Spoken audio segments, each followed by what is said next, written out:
예레미야 선지자의 예언은 이렇게 시간이 지나면서 점점점 세집니다. 처음에는 여러분 회개하셔야 합니다. 그러다가 목소리를 좀 높여서 여러분 회개하십시오. 그러다가 이제 목소리가 더 커지는 거예요. 여러분 회개하지 않으면 하나님이 때리신답니다. 그리고 나중에는 여러분 이제 어쩔 수 없어요. 하나님이 때리시는 매를 맞아야 합니다. 그래서 2장부터 26장까지 말씀은 계속해서 유다가 예루살렘이 왜 하나님의 심판을 받고 바벨론이라는 몽둥이의 매를 맞아야 했는지를 하나하나 그들의 죄악과 거짓된 삶을 이야기합니다. 그래서 1절은 이스라엘 집이여 여호와께서 너희에게 이르시는 말씀을 들을지어다. 선지자는 철저하게 자기 생각을 이야기하는 게 아니라 하나님께서 선지자 입에 맡겨주신 예언. 은행에 가서 돈을 맡길 때 예금한다 그러잖아요. 맡길 예자를 쓰는 거예요. 하나님께서 선지자의 입에 넣어주신 말씀, 맡길 예자, 말씀 언자. 하나님께서 선지자 입에 맡겨준 그 말씀을 그대로 선포하는 게 선지자예요. 그러면서 1절부터 5절까지 말씀 속에 2절 여러 나라 길을 배우지 말고 이방 사람들은 하늘의 징조를 무서워한다. 애굽, 아수르, 바벨론 주변 모든 나라들은 이 점을 치는 사람들, 그 당시로 말하면 과학이라고 말할 수도 있어요.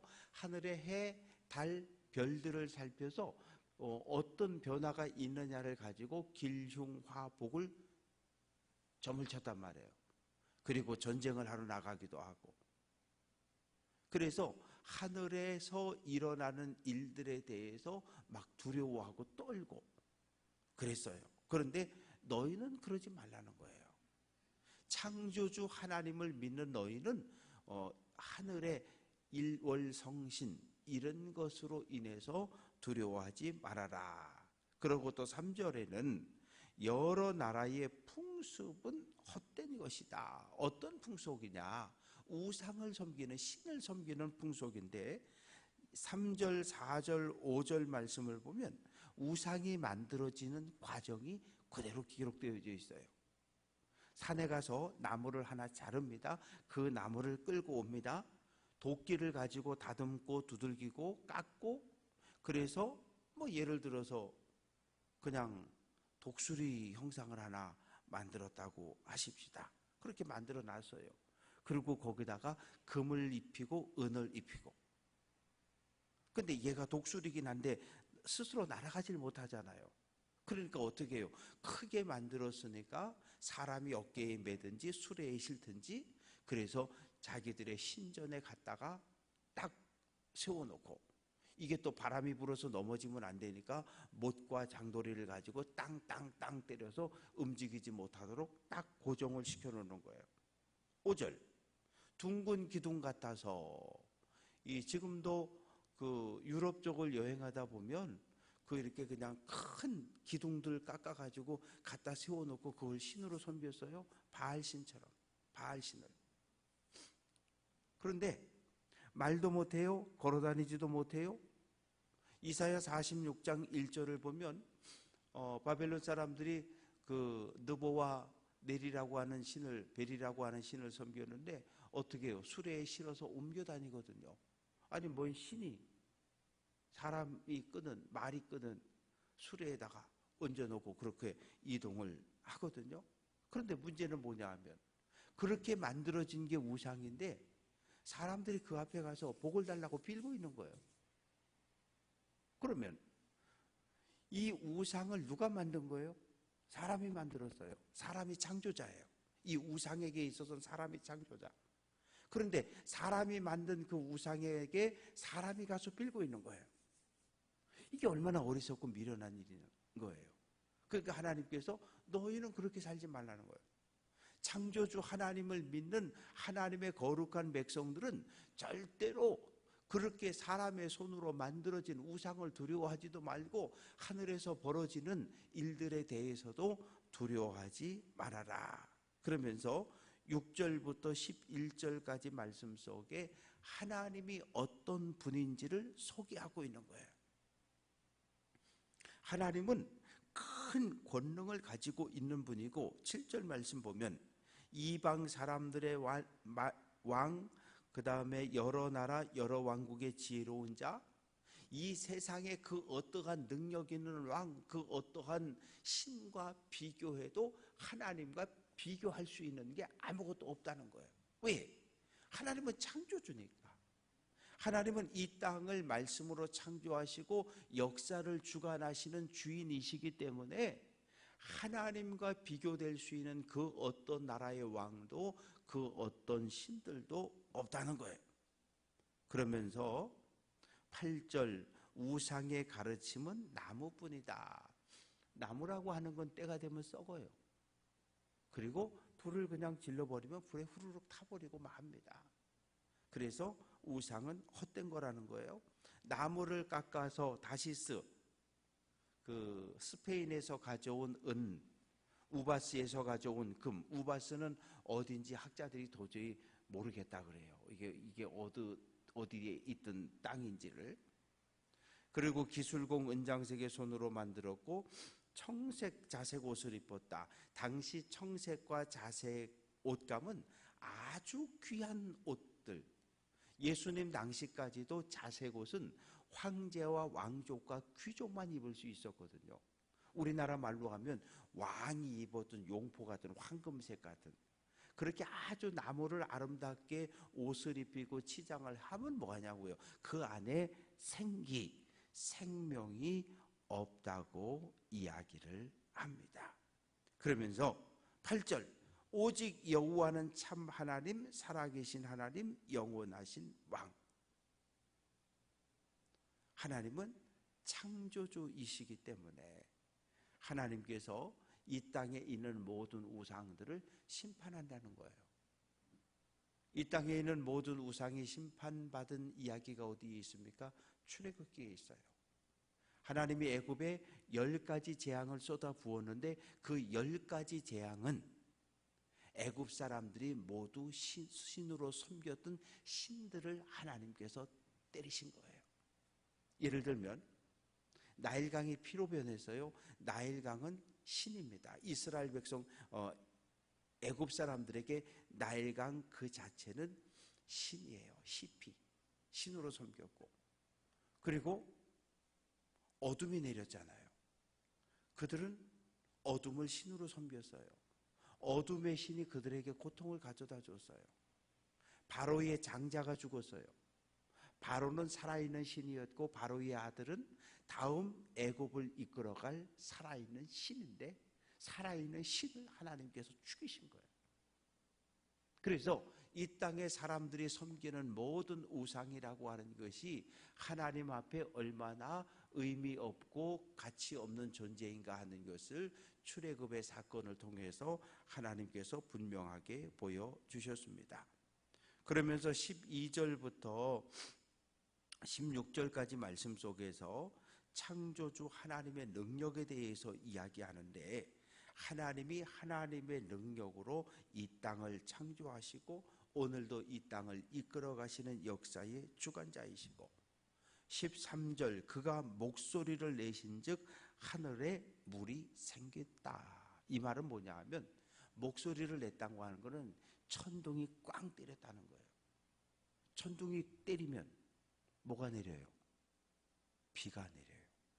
어제 새벽기도 끝나고 애막골 산에 올라갔는데 한 20분 올라갔더니 그냥 꽈랑꽈랑 하더니 그 다음에 비가 막 쏟아져서 그냥 정신없이 뛰어내려왔는데, 옛날 사람들은 그렇게 생각했어요. 하늘, 첫째 하늘 새가 날아다니고 둘째 하늘 해, 달, 별들이 있고 그 위에 셋째 하늘이 있고 셋째 하늘엔 창고가 쫙 있는데 바람 창고, 구름 창고, 우박 창고, 번개 창고, 천둥 창고, 눈 창고, 비 창고 이런 게 있어서 하나님이 때가 되면 창고를 열어주면 비가 내리고 창고를 열면 바람이 불고 창고를 열면 우박이 내리고, 그렇게 옛날 사람들은 생각을 했어요. 지금 우리는 그렇게 생각하지 않잖아요. 그러나 옛날 사람들은 예수님 당시의 사람들도 그런 생각을 가지고 있었습니다. 그래서 14절 끝부분의 말씀 보면 우상은 거짓이요 그 속에 생기가 없다. 생기라고 하는 이 단어는 히브리어 루하우, 하나님의 호흡, 하나님의 생명. 창세기 2장 7절 말씀 보면 하나님이 사람을 창조할 때 흙을 가지고 하나님의 형상대로 하나님의 모습을 만들어 놓고, 그리고 마지막에 그 코에다가 생기를 불어 넣었는데 하나님의 생명이 들어가서 우리가 살아있는 거잖아요. 죽음이라는 것은 무엇입니까? 우리의 육체에서 하나님이 넣어주신 하나님의 생명이 하나님 나라로 돌아가는 것을 죽음이라고 표현하는 거예요. 그런데 이 땅에 있는 사람이 만들어 놓은 모든 우상 속에는 생명이 없다는 거예요. 생기가 없는 그 돌멩이, 쇳덩어리, 플라스틱 온갖 것에다 은칠금칠 해놓고는 있는데, 우리가 하나님의 생명이 있는 우리들이 그 앞에 가서 복 달라고 빌면 안 된다는 거예요. 그런데 하나님을 믿는 우리들은 그러면 안 되는 걸 아는데, 아직도 많은 사람들은 몰라요. 그리고 또 때로 우리도 믿음이 쿡 떨어지면 옛날 하던 거 따라서 또 철학관에 가기도 하고 점집에 가기도 하고 그런 일들이 종종 있긴 한데, 믿음이 떨어졌을 때 옛 모습이 나타나기도 합니다. 그래서 16절 말씀 보면 야곱의 분깃, 이스라엘은 그의 지파의 기업, 이런 표현들은 하나님께서 선택한 예루살렘, 하나님의 거룩한 백성들은 절대로 하나님을 떠나서 우상을, 이방의 신들을 섬기지도 두려워하지도 말라고 권면을 합니다. 이제 17절부터 마지막 절까지 말씀 속에는 불순종하고 우상을 숭배했던, 왜 우상의 헛됨에 대해서 이야기하냐면 남유다 예루살렘 백성들이 우상을 섬겼다는 이야기를 하는 거거든요. 바알도 아세라도 눈에 보이는 것들이에요. 바알은 돌멩이고, 큰 돌멩이고 길쭉한 돌멩이고, 아세라는 나무를 깎아 만들어 놓은 신이거든요. 그런 신들을 이스라엘 남유다 백성들이 섬겼다는 거예요. 그래서 그 죄에 대해서 책망하고 있는데, 애워싸인 가운데에 앉은 자여 내 짐꾸러미를 이 땅에서 꾸려라. 바벨론 군대가 예루살렘을 포위하고 있습니다. 짐을 꾸리란 얘기는 피난 갈 준비하라는 거예요. 이제 포로로 끌려갈 준비하라는 거예요. 도망칠 준비하라는 거예요. 그래서 하나님께서 18절 말씀에서 이 땅에 사는 자를 이번에는 내던질 것이다. 그들을 괴롭게 하여 깨닫게 하리라. 고난을 주는데, 고난을 주는 목적이 죽으라고 주는 게 아니라 포로로 잡혀가서 고난을 당하면서 그 고난을 통해서 하나님의 뜻을 깨달으라고 고난을 준다는 거예요. 그래서 우리가 믿음의 길을 걸어가면서 시편 119편 71절 고난이 때로 내게 유익이라고 하는 이 말이, 매를 한 대 딱 맞고 나서 아이고 하나님 내가 잘못했어요 깨닫고 돌아오기를 기대하고 하나님이 우리를 때리신다는 거예요. 그런데 남유다 예루살렘 백성들은 하나님이 매를 때리셔도 하나님 우리가 뭘 잘못했다고, 내가 뭘 잘못했다고 왜 때리냐고 이러고 대들었거든요. 근데 우리도 때로 그래요. 하나님 나만큼 하면 됐지, 나 정도 신앙생활하면 됐지, 나보다 신앙생활도 안 하는 사람들 저 쎘는데 저 사람들 다 평안하고 말짱한데 왜 예수 열심히 잘 믿는 나만 이렇게 고난을 주시냐고. 우리도 하나님을 원망하거든요. 우리도요. 그래서 고난이 무서운 것이 아니라 이 고난 뒤에 서 계시는 하나님을 바라보고 하나님의 뜻을 발견하게 되면 고난이 감사가 될 수 있는 거예요. 그런데 우리는 고난과 싸우면서 힘들어하고 고통은 당하지만 이 고난을 주신 하나님을 생각하지 않아요. 그래서 이 고난이 아프기만 하고 이 고난에 우리가 슬픔을 당하게 됩니다. 그래서 19절 슬프다 내 상처여 내가 중상을 당하였도다. 그러나 내가 말하노라 이는 참으로 고난이라 내가 참아야 하리라. 제가 지금은 그냥 한 77, 76 뭐 왔다 갔다 체중이 그런데 제가 체중이 잘 나갈 때는 86kg가 나갔거든요.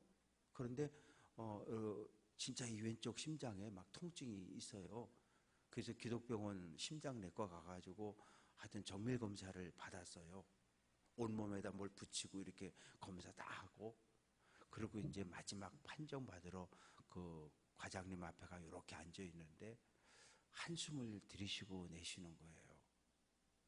약이 없다고. 그러면서 살 좀 빼래요. 살 좀 빼래요. 그래서 부정맥인데 살을 좀 빼셔야 되겠다고. 그래서 어떻게 해요? 통증은 있죠. 살은 빼라 그러죠. 살을 좀 뺐어요. 근데 만약에 그때 살을 안 빼고 더 열심히 먹어서 몸을 더욱더 보기 좋게 뭐 90kg 이렇게 막 넘어가게 했더라면 어떻게 됐을까요? 그러면 분명히 제가 여러분과 지금 못 만났을 수도 있어요. 예레미야의 경고는 그런 거거든요. 하나님이 한 대 때렸을 때 돌아오라는 거예요. 두 대 때렸을 때 돌아오라는 거예요. 세 대 때렸을 때 돌아오라는 거예요. 애굽 바로가 9대를 맞고도 돌아오지 못했잖아요. 그래서 결국은 10대 장자가 죽는 거잖아요. 그러니까 하나님께서 지금 예루살렘을 향해서 3대를 때리고 4대를 때리고 5대를 때렸는데 예레미야가 볼 때는 10대 맞으면 죽는 거예요. 하나님의 매가 더 올라가기 전에 제발 뉘우치고 돌아오라고 선지자는 목을 놓아 외치고 있는 거예요. 그런데 이제 끝났다는 거예요. 끝났다는 거예요. 19절 말씀 보면 슬프다 내 상처에 내가 중상을 당하였다. 이제는 살 소망이 없어졌어요. 살 빼랬는데 살도 안 빼고 살을 디릭디릭 찌우고 술 끊으라는데 술 마시고 담배 끊어 담배 먹고, 이제는 의사 선생님이 더 이상 손을 쓸 수 없으니 죽음을 준비하시오. 지금 남유다 백성들은 이런 상황을 맞이하게 되었어요. 그래서 어떻게 됩니까? 20절 장막이 무너졌다. 예루살렘이 무너졌고 모든 왕궁이 불타버리고 다 헐어져 버리고, 양떼들은 21절 목자들 지도자들이 어리석어서 백성들을 바른 길로 인도하지 못해서 예루살렘 성 안에 모든 백성이 포로로 잡혀가고 도망치고 흩어졌고, 22절 북방에서 크게 떠드는 소리, 바벨론 군대가 쳐들어와서 예루살렘 성을 포위하고 공격해서 다 무너뜨려 버렸다. 23절 여호와여 내가 알거니와 사람의 길이 자신에게 있지 아니하니 걸음을 지도함이 걷는 자에게 있지 않습니다. 내 인생의 주인이 내가 아니라는 거예요. 내가 내 발로 걸었는데 내가 원했던 자리에 있지 못하다는 거예요. 수십 년, 60년, 70년을 살아 오늘 여기까지 걸어왔는데 와 보니까 내가 원했던 자리가 아니라는 거예요. 어느 누구도 내 인생의 주인이 될 수 없어요. 내 발걸음을 인도하시는 분은 하나님이심을 고백하고, 오늘 한 날도 하나님의 편에 서서 하나님의 손 꼭 잡고 믿음의 길을 잘 달려가는 귀한 성도들 될 수 있기를 주님의 이름으로 축원합니다.